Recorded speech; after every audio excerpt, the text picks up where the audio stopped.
Hey, Jared. Hey, Josh.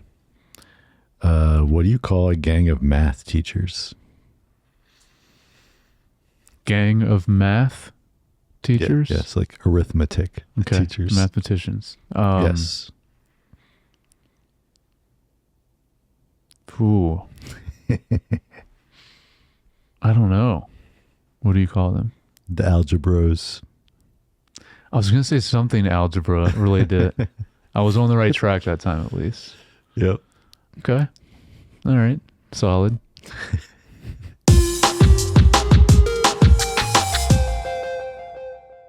Hey, welcome back to Screen Time Film. I'm your host, Josh. Jared, if you're going to leave people, you have to have somewhere to go. Yes. True. And this is my co-host, Jared. If he's bringing friends, then I'm bringing friends, man. The man is very important. Yes. How you say it. Yes. And this episode, we are discussing the film Rumblefish. 1983, rated R, an hour and 34 minutes. This is the same year as Yes. Outsiders. Yes, same year. Wow. I wonder which one. Actually, Well, this was the order in IMDb, yeah. so I guess this was still after Yeah. Outsiders.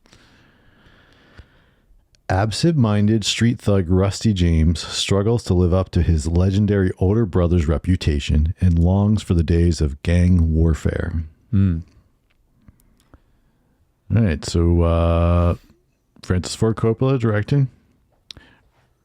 Writers is S.E. Hinton and Francis Ford Coppola. So this was based on another book by the same person.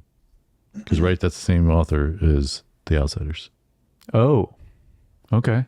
So it's like the same author who also helped write the screenplay on The Outsiders and then this. And they Gotcha. Cinematographer, Stephen H. Burham. Yes. Again, the same guy even from... Oh, is that the same guy from last week's? Right? I don't remember. I mean, I have it down. That's the right cinematographer. Yeah. Yeah. The Okay. same guy. Yeah. Cool. The same. Oh, yeah, because I didn't write down anything like what he did because we already mentioned it Yeah, we already talked about last it. week. All right. Music by Stuart Copeland. I guess you don't know who that is. No, I don't know. Okay. I have no I'll idea. let you know. Okay. Very Production important person. costs. Okay. This had to have been very cheap, Okay. but I don't know because One from the Heart was astronomical for budget wise. Yeah, this is gonna be tough.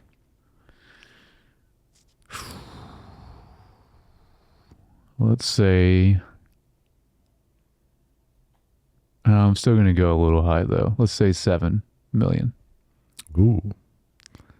10 million. Oh, I was gonna say 10 million before it bumped it down. Okay. Mhm. That's what they all say.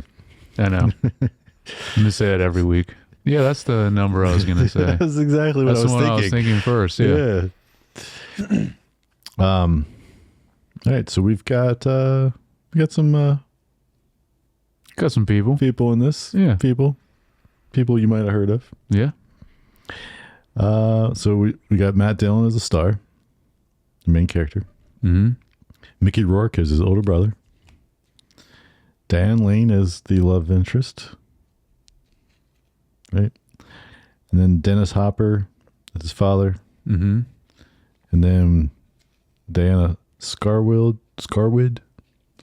Vincent Sapano, Nicolas Cage, Yeah. Chris Penn, Lawrence Fishburne, William Smith, Michael Higgins, Glenn Withrow, Tom Waits. Sorry, I always want to say Sofia Coppola, Yeah. and then Giancarlo Coppola. Okay. And Another then- Coppola. And then also S.E. Hinton, the author. Oh. Do we know what was he credited as? She. Sorry. She. Hooker on the strip. All right. So she wanted to be that specifically. Evidently. Oh, all right. Interesting. Maybe it wasn't a choice of more of a want, and then like, oh crap, we need somebody to fill this. We need some, yeah. I'll just stand in there. Yeah. It's either that or you get a family member like he does. Yep. Like, oh, we've used them. Who do we have left sitting around here? Oh, you could do it. Yeah. All right. So, what'd you think of this film? General overall thoughts? Yeah. So this is another one we both had not seen. Right. I didn't know anything about this one. I'm assuming you've never even heard of this. Never heard of it. Yeah. Definitely way more of an indie feel to it for sure. Feels to me way more like a earlier film for a director. Not much of a plot. And yeah, wasn't that great. I didn't really like it. Not a good track record so far for his 80s. I did like The Outsiders, but I know you didn't as much. Because it's our third one now. Yeah, in the 80s. Third movie. Yeah, so overall I did not really like this movie. Okay. What about you? I mean, I didn't love this movie either, but I did like this better than The Outsiders. Okay. Interesting. I know what you're saying about the feel of it. Like I kind of put, this feels like Coppola getting to make what he wants to make versus like a studio thing, and he's just experimenting like creatively.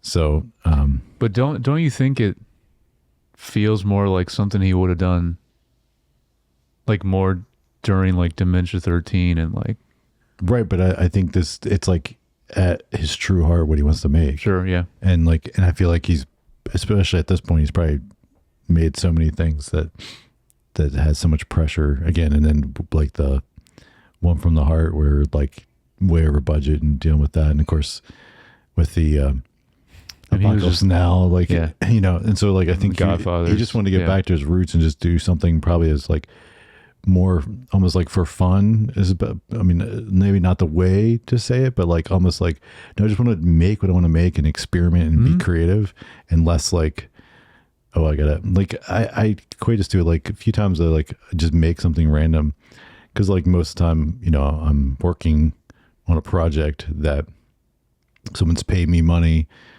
thousands of dollars to produce something, and so there's pressure in that, but you're used to it. I mean, it's not like I stress about it all the time, right.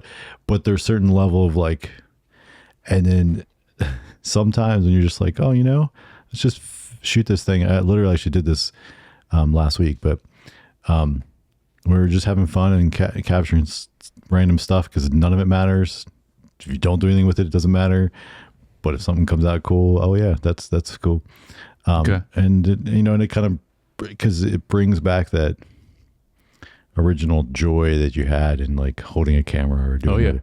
Right. So I totally get that in the music side as well. I'm sure it's the same. So so this to me kind of had that feel to me, like where he was just like, let's just have fun. And so then that's why it is a little disjointed, I think, and a little not as clear. But I mean, I think also some of that was intentional from a storytelling perspective. Seems that way. Yeah. Because I think our main character is that.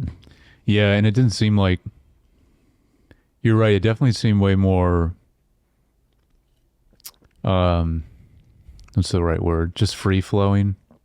I don't think there was as much rigid of a script either. Yeah, maybe not. It seemed like sometimes they were just kind of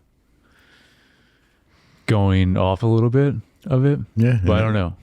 Yeah, I mean, they might have been a lot more free with the talent too, and being like, hey, yeah, let's just see what comes out of the scene, and you guys just run some thoughts and dialogue. Here's my kind of thoughts, but we're not going to write it. We just where I guess it's kind of a little bit more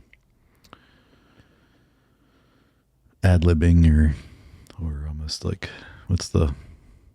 they do more improv. Like improv. I know that was the word I was thinking of a little bit ago. Yeah, improv. It did seem a little more like that. Yeah. So what was it like? Oh, I guess we can wait. You know, if you have a specific note about it, but like, what was it that stood out in this one that kind of brought it above The Outsiders for you? Well, one, I think the acting was a lot better. Yeah. Like, and I mean, that was part of what made it hard for me to watch The Outsiders. I just couldn't get past most of the acting in it. And I would agree with that. The acting is. And then, I think, just that, what we just were talking about, that feeling of that, like, whereas The Outsiders felt so, I mean, I think The Outsiders is similar. Like, there was like, just like boring parts, like kind of taking forever time, like in things I was like, why are we doing this? They just kind of like seemed a little not well scripted either, but this feels more experimental, where that feels like just bad. Okay. To me, like, and so like, so I can appreciate experimental, even if it doesn't work. I can appreciate it where just like bad execution on something is not. One from the Heart was similar to that. That was definitely experimental. Yeah. And I could, there was lots of things I appreciated in that. For that reason, even though I really didn't enjoy the story or like the concept. No, me too. Yeah. There was parts of it that we pointed out on that podcast where it's like, this was a cool idea. It was more the story of that one, which with this was kind of my thing with this, even though I could appreciate, just like you're saying, certain aspects of this film, which I did like, but overall, like, because there wasn't much of a plot and there was also certain scenes, I don't know. I just felt like it was just kind of just there to be there and not really propel forward the. Okay, but I think those were intentional from a it could be stories. So let's get into like kind of more spoilers when we talk a little more specifics. So first thing, like what you were talking about with the randomness. Yes. Like I put a note here. I think it's playing with the idea because it's one of the things in the story is Matt Dillon's character, is he crazy or not? All right, like, and that's like a question because like. Yeah. His dad's crazy. Like evidently his mom was crazy and ran off. And then, and like, so he's struggling with that. And so I think some of the illusion of like what's happening and things kind of seem disjointed a little bit is because I think it plays with the idea of like, is he crazy or not? Okay. If you look at it from that point of view, that definitely helps the movie a lot. I didn't think about it in that way, but that makes a lot of sense because there's at certain points where it does seem like he is more on that end, maybe a little crazy, or even parts of the story, he's an unreliable narrator at times. Yeah. You could probably say that. Yeah. Yeah. Cause like things are just, excuse me. Okay. So that does help then. If I look at it through that lens. That definitely helps. Yeah. Well, you probably have more notes than me then. I don't have a lot, but okay. I mean, so a couple things that I just thought was like, I thought it was funny. They always say his full name every time. Yes. So I was like, why is that a thing? I don't know. And then also like, I feel like people were sweating all the time. Yes, they were. So we didn't talk about this. Is in black and white for the most part, a little bit of color, but and so like one thing was in color, yeah. But and then I just put Mickey Rourke looks like he's just having fun, being weird and cool and chill. Like he's just like. I feel like that's how he is in any movie he's in. That's just what he does. I mean, even in such like a strange character in because I always think of, which probably a lot of people do now at this point, Iron Man 2. just like such a strange character anyway, which is like, I always think of him, anything I've seen him in, he is very chill, but just acts like a weirdo. Yeah. But also like there, you can feel the presence and force of nature that he is as a, like, even though he's like not really doing anything. Definitely.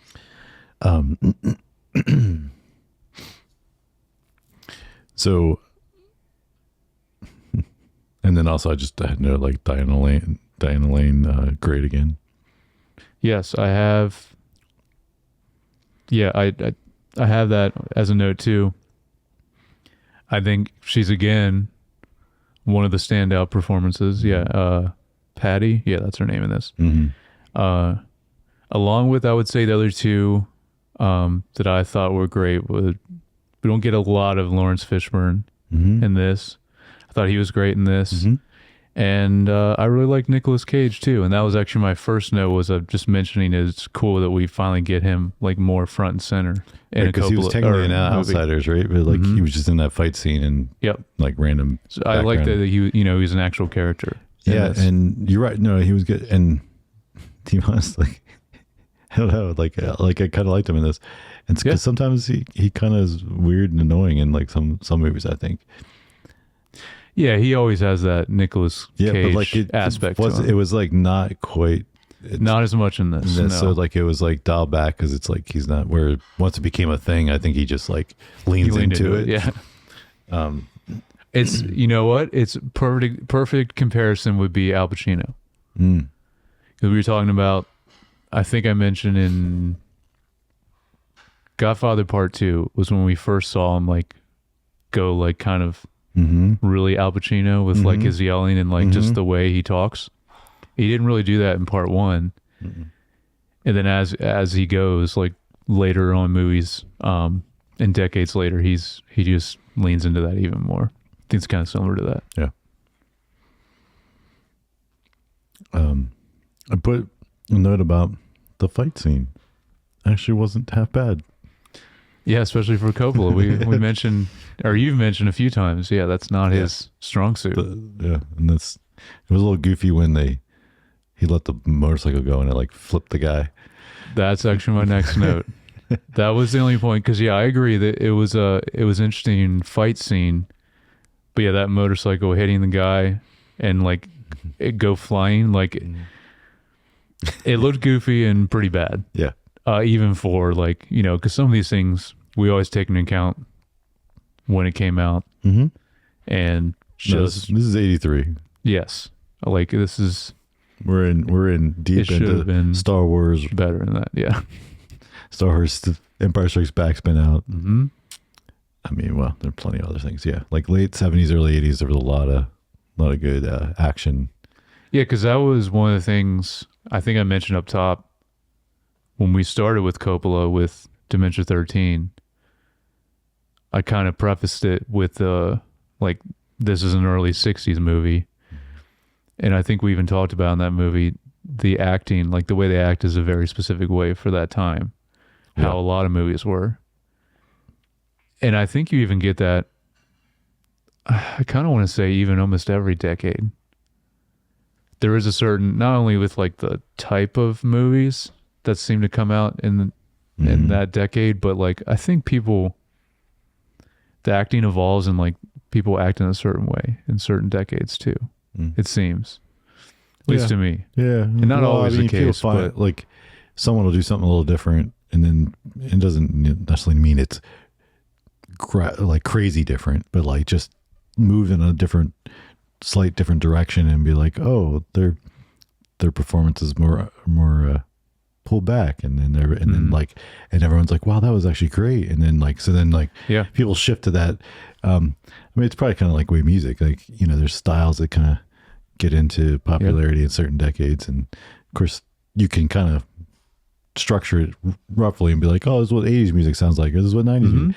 But in reality, if you really start studying it, you're like, oh, especially in the borders of it, or you're like, oh, that kind of this sounds like an 80s song. You're like, oh, actually it came out in 91 or whatever. Like, and you're like, yes, because really it all transitions, but we just start to find the same fashion, like all those things. Like it's so I think it's kind of the same thing. There's things that kind of become popular, the way to do something, whether it's the acting or even like type of camera work and lighting and different things. And fashion is a really good example too, because I know I pay attention to this a lot in movies. So like even when we talk about One from the Heart, like our first 80s movie from Coppola, but it's very early 80s. You can tell even in that it's still very 70s, the fashion. It's always like that initial, but then as we go, we'll see way more of that 80s fashion come in. So you're right, it does kind of, and it is the same with music too. Each decade does have, I would say, like a feel to it in a lot of ways, at least for like top chart stuff, what was like the most popular of that decade. Right. And then it kind of does go into the beginning of the next decade and then kind of evolves from there. Yeah. Yeah.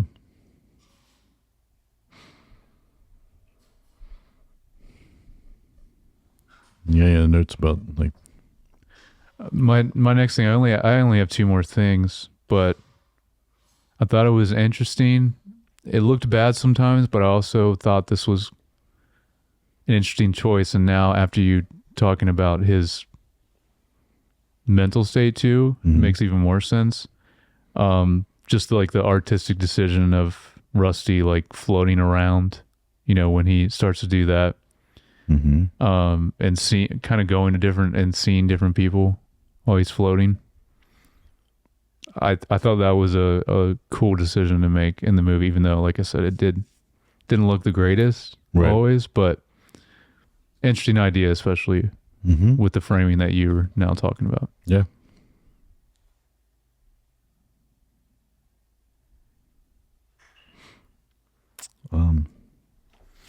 So then, like, why do you think? Because obviously, he could have done this in color. And they have the hint of color. Why do you think they made it black and white?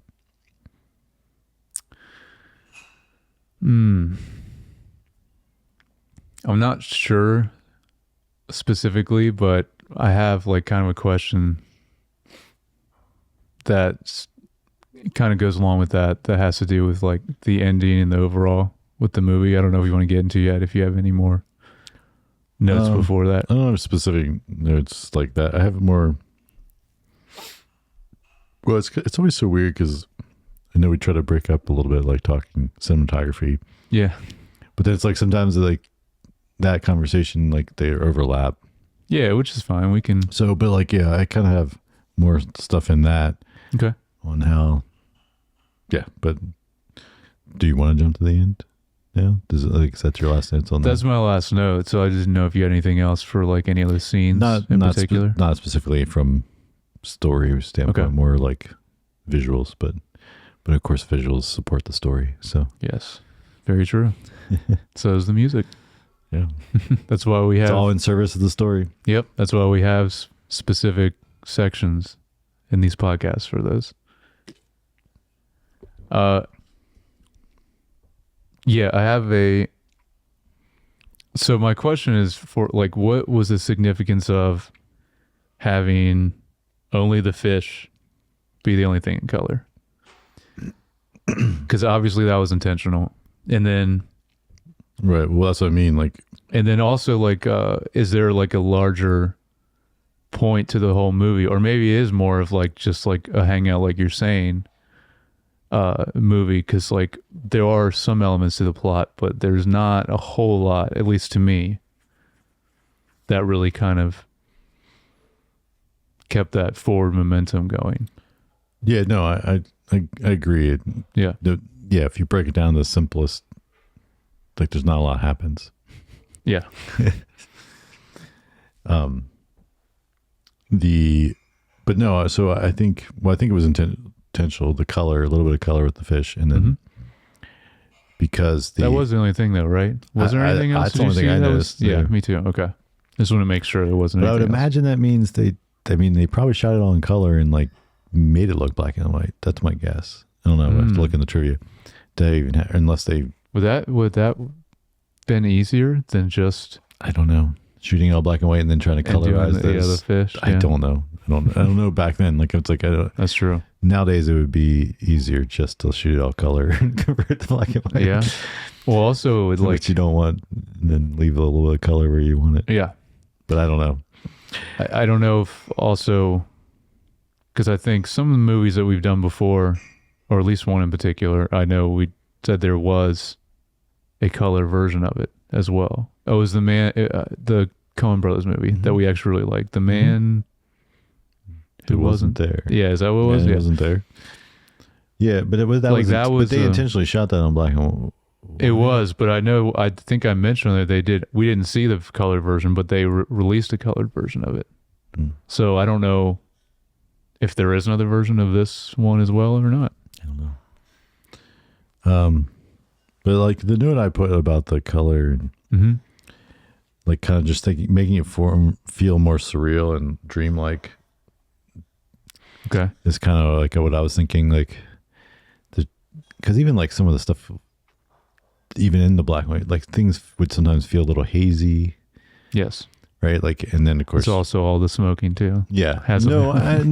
Big part of it. Yeah, it does. But I think, I don't know, I feel like it was kind of, again, going off of our main character who is like what we're experiencing everything through is like maybe a little delusional and not quite all there in the head. Yes.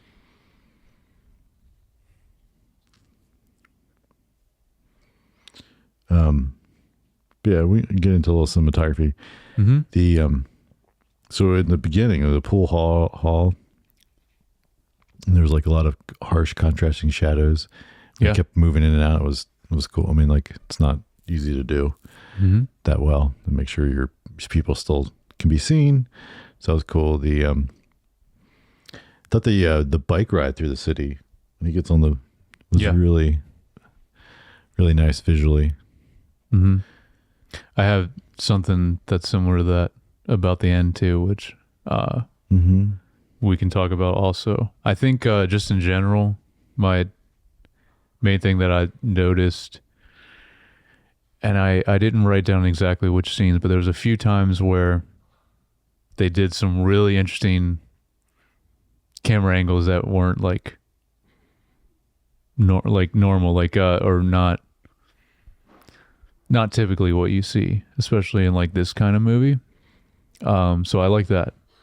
They did like some, I want to say one of them was when one of the times they're like on a couch, and maybe you know what I'm talking about, but it's like almost it was like a, not like top down view, but almost like it was like the camera was like in like almost the corner of the ceiling, but like, so kind of like on like an angle. And it wasn't, especially for that type of scene, it was out of the ordinary, but I thought it was cool. It's a cool choice. Yeah, I don't remember that specifically. Okay. But I mean, I believe you. I'm sure it was. Yeah. Was there any other times where you thought like a specific camera angle? Camera angle. Yeah. I mean, I don't write it down normally that way. So like, no. Well, you to mind. You know more about the proper term for it as well, though. No, but I'm just saying, like, I don't like pull it, like I don't mention. Yeah. When I make a note, I don't make note about which scene, maybe a camera angle or something. Okay. As much as like I'm more thinking about more of like the motivation of the camera movement, if not, and the lighting and stuff like that. Gotcha. Like why they chose to do it in that way. Yeah, I gotcha.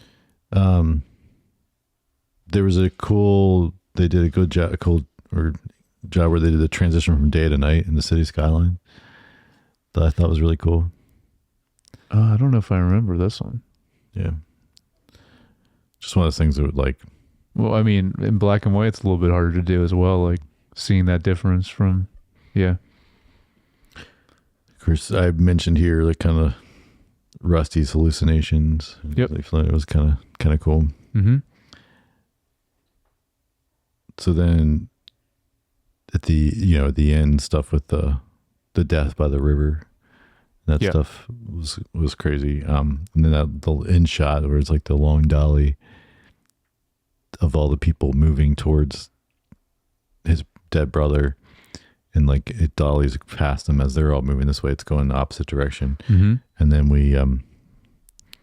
then it sees gets to like the graffiti on the wall. Like you kind of get past them, and then like there's a shadow of the motorcycle, and then the motorcycle like drives off, but it's just you just see the shadow on the wall, and there's the graffiti. Yeah, that was good. I do remember that. Yeah. And then it goes to the silhouette beach shot. That was the one I was going to mention. Yeah. That was really sick. That was probably my favorite because it was just obviously it was the time of day they shot it too. It just looked really great. But just on the beach and just seeing everything so out of focus in the background, like it just looked really great. What would you call it? The aperture? Is that part of it? I don't know. Or the focus? The focus. Yeah, aperture is something you adjust on the camera for like how lens. Blurry the background is. It creates the effect of that. Right. Yeah, it's how much light you're letting in. The aperture is like the thing you see that opens and closes around the lens. Gotcha. And so it's how much light you're letting in or not. Mm-hmm. So I think that, and especially ending with that shot, that was a great choice because I thought that was the best looking shot of the whole movie. So it was a good way to end it. And with your mentioning of kind of thinking it more from Rusty's state of mind or kind of through his view through the movie, makes the movie make more sense to me. Makes me like it a little bit more. I mean, I still didn't really like it that much, but it did help. Yeah. Well, in that way. It's not like I love this movie either. No, I know, but that's I just like, to me, it was like after watching the last one, I was like, yeah, this is a step up. No, that's why I'm so curious about it. Cause it's like we basically flip flop because I was higher on the last movie. Yeah. Yeah. So it's interesting. All right. And it's good. We don't always agree on everything, which makes for better podcasting. I should just disagree just to create tension in the conversation. Yeah. We'll get those views if we start actually yelling at each other. Yeah. You're so wrong, Jared. Yeah. You're so wrong. I don't care what you say. You're wrong. The music. I just put a note of is the interesting, very like jazzy style music, and that's all I wrote. Yeah, I actually really like the score in this. Very drum heavy. There's a reason for that. So Stuart Copeland, he's the drummer from The Police, which I didn't know he did any scores, and maybe he's done other. Actually, no, I did. I think I wrote down. He did do the movie Wall Street, which I really like. But then this is crazy. He did the whole trilogy of Spyro the Dragon video game, which is so random. I remember playing that. We were just talking about PlayStation 1. Old PlayStation game. Yeah. So that's very random. But so definitely a unique score in general. Just the sound of it. Especially because it was very, like I said, drum heavy at times. Not always. And you were talking about like the jazziness of it. I thought it was really cool and not typical for this kind of movie. But I thought it worked really well. I really liked it. But yeah, shout out to The Police. It's very cool. I didn't know. Yeah. I mean, just in general, he's an incredible drummer. Like we're talking about music, like a huge influence in the drum world in general. This guy was, and still is. All right. Everybody's favorite section, themes and messages. What do you think? You got anything? I don't have anything. Let's think about it for a second. See if anything comes to mind, but do you have anything? Yeah, I've got two thoughts on this. All right, good. One of them should like should be very relevant to you. To me? Okay. Yeah. So the first I said, but it was like the kind of theme of like, so just time slipping away. And if you aren't careful, because it's just like, they just like, you're like, they're just hanging out, right? And like things. So there's a lot of that in there. There is, yeah. And then the other one, living up to your older brother. After you just said that, like right before you went on this, I thought, I'm like, oh, he's probably talking about brothers. Yeah. Yeah. Because he's definitely the whole time feeling that pressure. Oh, yeah. Because he just thinks his older brother's so cool and everyone else does or whatever. Or at least he thinks everyone else does. Because it's not, I mean, there's definitely was a respect there for his brother. Yeah, but it wasn't universal. No, and not everybody talked about it like that way. And he was just more like, he had the impression that his older brother was like the man and everyone thought he was the man. But like, it really, I think it was more just some of that was like his delusion of like what it was. And of course, again, he fantasizing about the good old days of, when there was more gang wars and whatnot. So yeah, those were my thoughts on it. Yeah. Well, I don't know. Maybe it's changed now. Maybe the younger brother's the cooler one now from us. Yeah, probably. No, I think it's pretty mixed. Everyone, I mean, it's not so universal. I think with the young Bar brothers, we're just both awesome. Yeah, exactly. All right, so a little trivia. Let's see. Yeah, I'm interested to see. Yeah, how much trivia there is for this movie.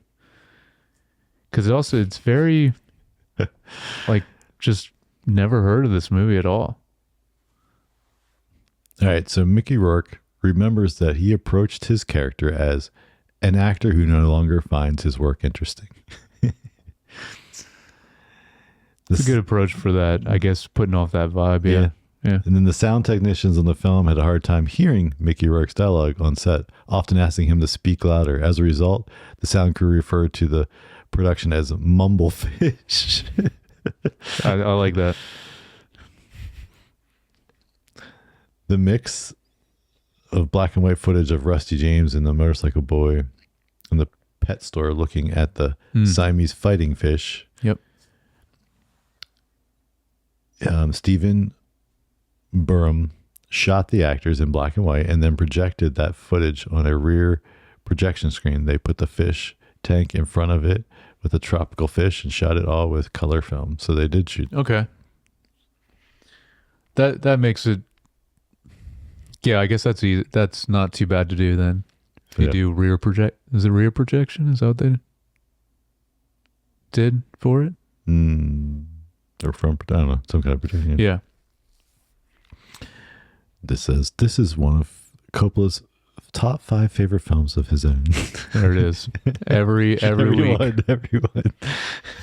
Let's start making a new. All right. The name Rusty James is said at least 50 times in the film. Yes. Definitely a lot. It's approximately once every 2 minutes. Wow. I didn't realize it was that much. You know what, though? You were mentioning just like, why is everyone always calling, him by his full name? I think it is kind of like, it does seem like to be kind of a gang type thing. People do that. Seems like that's like more common when you're like in a gang or the leader of a gang. Okay. So potentially that. Maybe that's one. Matt Dillon had read the book a few years before doing the movie. In an interview with S.E. Hinton, said that it was his favorite book. Hinton said that when someone told her that Rumblefish was their favorite book, usually they were in a reformatory. Before filming, Coppola ran regular screenings of old films during the evenings to familiarize the cast, in particular the crew, with his visual concept for the film. Most notably, Coppola showed Dissension Before Dawn, The Last Laugh, Emil Jannings used body language to convey emotion in that one. The Cabinet of Dr. Caligari. These are all like from the 20s. Yeah, mostly. I'm not familiar with most of these, yeah. Yeah.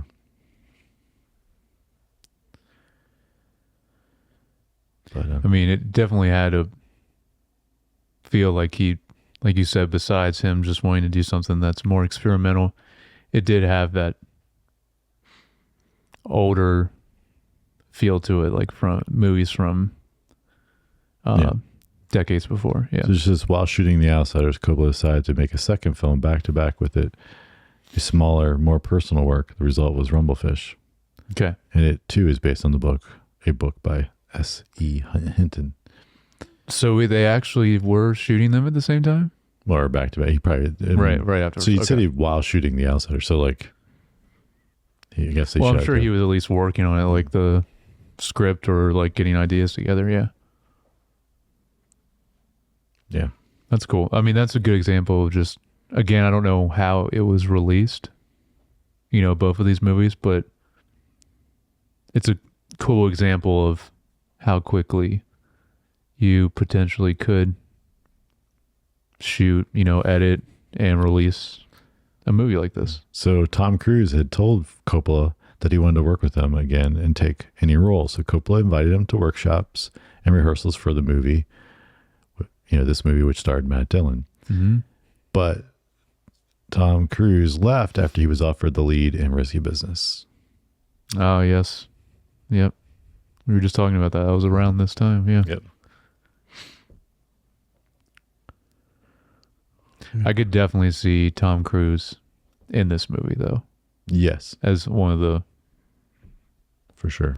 Wouldn't have to be one of the main actors, but I could definitely see him as part of the crew. Mm-hmm.